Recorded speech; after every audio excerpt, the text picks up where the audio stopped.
আসসালামু আলাইকুম football fans. আমাদের চ্যানেলের আরও একটি নতুন ভিডিওতে আপনাদের সবাইকে স্বাগতম। 2026 ফিফা ফুটবল বিশ্বকাপের গ্রুপ পর্বে নিজেদের প্রথম ম্যাচটিতে আজ ভোর 4টায় মরক্কোর বিপক্ষে মাঠে নেমেছিল 5বারের বিশ্ব চ্যাম্পিয়ন ব্রাজিল। আর সেই ম্যাচটিতে 1-1 গোলের ড্র নিয়ে মাঠ ছাড়ে সেলেসালরা। মূলত মরক্কোর সঙ্গে এই ম্যাচ দিয়ে 2026 বিশ্বকাপের যাত্রা শুরু করলো ব্রাজিল। মরক্কোর সঙ্গের ম্যাচটির পর এবার 2026 ফিফা বিশ্বকাপের গ্রুপ পর্বের আরও একটি ম্যাচ খেলতে মাঠে নামছে কোচ কার্লো আনচেলত্তির শিষ্যরা। তাই আজকের এই ভিডিওতে আলোচনা করব ব্রাজিলের পরবর্তী ম্যাচটি কাদের বিপক্ষে এবং ম্যাচটি কবে, কোথায়, কখন অনুষ্ঠিত হবে তা নিয়ে।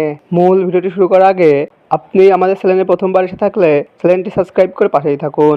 2026 ফিফা ফুটবল বিশ্বকাপের গ্রুপ পর্বে নিজেদের দ্বিতীয় ম্যাচটিতে এবার হায়াতির বিপক্ষে মাঠে নামবে ব্রাজিল, যেখানে বর্তমান ফিফা র্যাঙ্কিংয়ে 1765 পয়েন্টস নিয়ে র্যাঙ্কিংয়ের 6 নম্বরে অবস্থান করছে ব্রাজিল। অপর দিকে 1293 পয়েন্ট নিয়ে ফিফা র্যাঙ্কিংয়ের 83 নম্বরে অবস্থান করছে হায়াতি। তাই বর্তমান ফিফা র্যাঙ্কিংয়ের দিক দিয়ে হায়াতির থেকে 77 ধাপ এগিয়ে রয়েছে 5বারের বিশ্ব চ্যাম্পিয়নরা।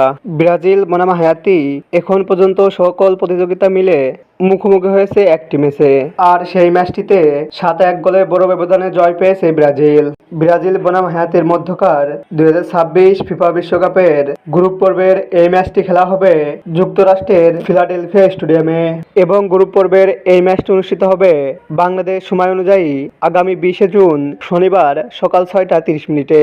ব্রাজিল বনাম হায়াতির মধ্যকার 2026 বিশ্বকাপের গ্রুপ পর্বের এই ম্যাচটিতে কোন দল জয় পাবে? আপনার মূল্যবান মতামতটি আমাদের কমেন্ট বক্সে কমেন্ট করে জানান। ফুটবলের সকল নিউজ ও আপডেট পেতে আমাদের চ্যানেলটি সাবস্ক্রাইব করে পাশেই থাকুন। ধন্যবাদ সবাইকে।